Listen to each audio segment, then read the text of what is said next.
안녕하세요. 최영석 박사입니다. 오늘은 전립선에 좋은 음식에 대해 알아보려고 합니다. 이 전립선 질환에는 여러 가지가 있죠. 염증이 있을 수도 있고, 단순한 전립선 비대, 그리고 전립선 암도 있을 수 있어요. 근데 제가 오늘 말씀드린 음식들은 이 모든 질환에, 전립선 질환에 도움이 될 수 있는 음식들입니다.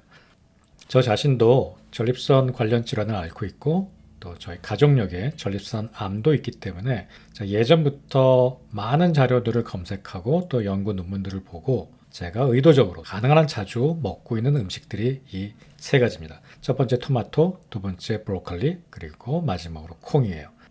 자, 먼저 토마토입니다. 토마토에는 라이코펜 성분이 있는데요. 이 라이코펜 성분은 항암 효과가 이미 많이 알려져 있죠. 근데 이 토마토에 있는 라이코펜 성분은 토마토의 아주 강력한 단단한 섬유질 속 안에 있거든요. 그리고 이 라이코펜 성분이 기름에 녹는 성분이에요. 그래서 그냥 생으로 먹으면 잘 우리 몸으로 흡수될 수가 없고요. 그래서 구워서 토마토에 있는 섬유질들이 좀 말랑말랑하게 물러지고 또 그걸 기름으로 녹여내서 먹으면 가장 효과적으로 먹을 수가 있습니다. 그래서 제가 권유하는 방법은 먼저 토마토를 약불에다가 볶는 거죠. 근데 어디다 볶느냐? 올리브 기름에다 볶습니다. 올리브 기름을 아주 강한 불에 볶아야 되면 올리브 기름 자체가 트랜스 지방으로 변할 수 있거든요. 그러니까 약불에다가 토마토가 물러지고 익을 때까지만 볶아요. 그럼 토마토에 있는 라이코펜 성분이 올리브 기름과 함께 녹아 나와요. 우리가 그렇게 말랑말랑해진 토마토를 올리브 기름과 함께 같이 섭취할 때 라이코펜 섭취를 극대화할 수가 있는 거죠. 또 이렇게 구워서 먹으면 매우 맛있어요. 특히 제가 토마토를 많이 사용하는 때는요, 라면 먹을 때예요. 라면 국물에다가 토마토를 넣으면 국물에 이 토마토의 맛이 우러나고 토마토에 있는 라이코펜 성분도 라면에 있는 이 지방 성분에 우러나면서 라이코펜 섭취를 아주 맛있게 할 수가 있어요. 라면은 물론 먹으면 안 좋은 식품이죠. 하지만 가끔 먹을 때는 이렇게 토마토를 넣어서 먹으면 영양과 맛을 모두 잡을 수 있습니다. 이 두 번째는 브로콜리입니다. 브로콜리는 역시 항암 식품으로 많이 알려져 있습니다. 근데 브로콜리도 먹는 방법이 좀 복잡해요. 이 브로콜리에는 설포라판 성분이 이 항암 성분으로 중요한데 살짝 데치기만 해도 거의 다 없어져요. 거의 다 파괴되는 거죠. 끓이는 방법은 별로 추천하지 않고요. 쪄야 되는데 찌더라도 3분 정도를 찌게 되면 90%가 다 파괴되고요. 또 1분 이내로 찌면 좀 맛이 없죠. 너무 단단하고. 그래서 저는 2분 정도 내외로 3분 이내로 쪄서 먹습니다. 근데 이 브로콜리가 생긴 모양을 보면 일단 이렇게 복잡하죠. 그리고 막 이렇게 촘촘하게 있어서 그 안에 흙이나 농약 혹은 다른 오염 물질들이 있을 가능성이 높아요. 그래서 소금을 타서 물을 만들어 놓고 거기다 브로콜리를 수분 정도 담가 놓습니다. 그 다음에 깨끗이 헹궈서 그 브로콜리를 쪄서 먹습니다. 자, 브로콜리를 그리고 초고추장에 많이 찍어서 먹는데요. 저는 초고추장이 아니라 올리브 기름과 겨자와 함께 먹습니다. 이 브로콜리를 그냥 먹으면 좀 퍽퍽하거든요. 근데 올리브 기름을 넣으면 되게 고소해져요. 그래서 다 쪄서 놓은 다음에 거기다 올리브 기름을 붓고 그 브로콜리를 겨자나 와사비에 찍어 먹으면 올리브의 고소한 맛이랑 또 브로콜리 자체의 식감, 와사비의 톡 쏘는 맛, 아주 맛있게 먹을 수 있어요. 처음 먹을 땐 좀 담담한데요. 계속 먹다 보면 또 찾게 되는 맛입니다. 왜 겨자에 찍어 먹냐면요. 겨자에 풍부한 미로시네이즈라는 효소가 있어요. 이 효소가 설포라판을 만들어내요. 그래서 설포라판을 더 많이 섭취할 수가 있어요. 근데 이 미로시네이즈가 어디 많냐면 겨자 이런 데 많은데 무랑 같이 먹기는 좀 그렇잖아요. 그리고 브로콜리 새싹에 이 미로시네이즈가 많아요. 그래서 아주 적은 양의 새싹도 브로콜리와 같은 양의 설포라판을 먹을 수 있다고 합니다. 또 설포라판은 브로콜리 외에도 이렇게 캘리플라워, 양배추, 케일 같은 데도 많이 들어있어요. 그런데 이런 음식들은 또 조심해야 될 게 있는데요. 결석이 자주 생기는 분들 있잖아요. 결석이 많이 생기는 분들은 보통 수산 섭취를 제한하거든요. 근데 이렇게 양배추나 케일 같은 야채에 수산 성분이 많아요. 그러니까 너무 많이 먹는 건 또 좋지 않겠죠.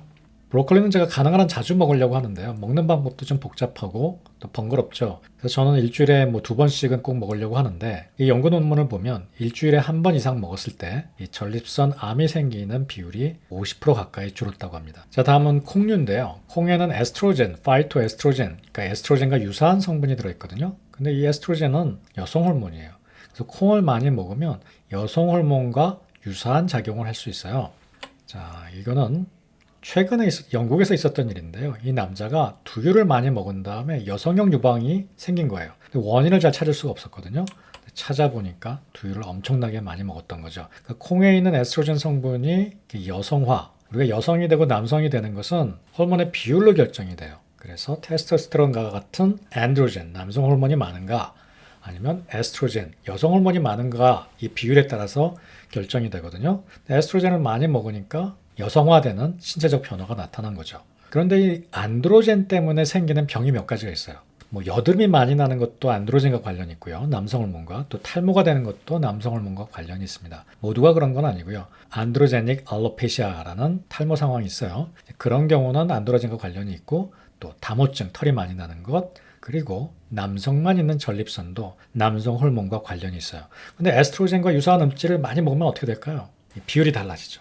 그래서 너무 남성적으로 돼서 생기는 병들, 탈모, 그리고 여드름, 그리고 전립선 비대증 이렇게 남성 호르몬과 관련이 있는 질환들이 좋아질 수 있는 겁니다. 또 탈모 치료제를 우리가 정력이 안 좋아질 수 있다고 이렇게 꺼리는 경우가 많은데요. 같은 이유입니다. 이 DHT라는 남성 호르몬이 아주 일종인데요. 남성 호르몬에 탈모도 일으키고 전립선 비대도 일으키거든요. 그래서 탈모 치료제가 원래 전립선 비대증을 치료하는 약이었어요. 그 호르몬을 억제하는 거죠. 그러다 보니까 남성 호르몬이 약화된다. 그래서 정력도 떨어질 것이다 라는 생각을 하게 되는데 그런 리스크보다는 전 베너핏이 훨씬 크다고 생각합니다. 그래서 콩류에 있는 여성 호르몬과 유사한 물질이 남성 호르몬 과다로 생기는 탈모나 전립선 질환 같은 문제에 도움이 될 수 있는 겁니다. 또 비슷한 약으로 솔퍼메토라는 서플리먼트가 있는데요. 예로부터 전립선 질환에 많이 사용되었던 제품이에요. 옛날에는 굉장히 결과가 좋은 논문이 있었는데 최근 들어서 더 많은 후속 연구가 나오면서 좀 컨트로버셜합니다. 저는 개인적으로 먹고 있습니다. 또 지인들한테도 권하는데요. 소오파메토 역시 남성 호르몬 DHT를 억제한다고 알려져 있습니다. 그러니까 콩과 같은 맥락에서 생각할 수 있고요. 이 소오파메토를 고르실 때는 여기 페리 애시드의 함량을 가지고 표시해 놓은 제품들이 있거든요. 이런 표시가 되어 있는 제품들을 찾아 드시는 것이 더 좋습니다.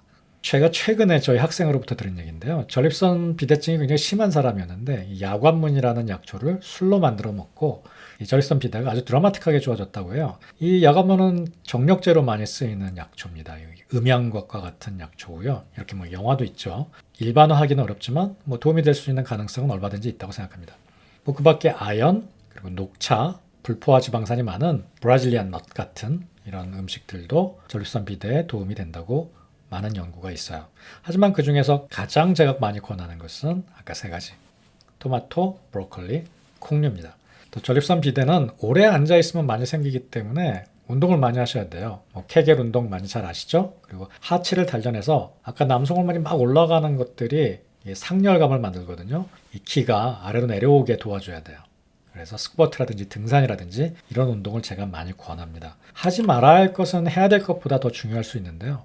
일단 체중 줄이셔야 돼요. 체중과 많은 관련성이 보고되고 있고요. 고지방식이, 고기 섭취. 그래서 플랜트 베이스 다이어트, 채식을 많이 하는 게 전립선 비대 그리고 암에 모두 도움이 된다고 합니다. 그다음에 술, 담배 무조건 끊으셔야겠죠. 그리고 오래 앉아 있는 거, 소변을 참는 것들 모두 피하셔야 되는 행동들입니다.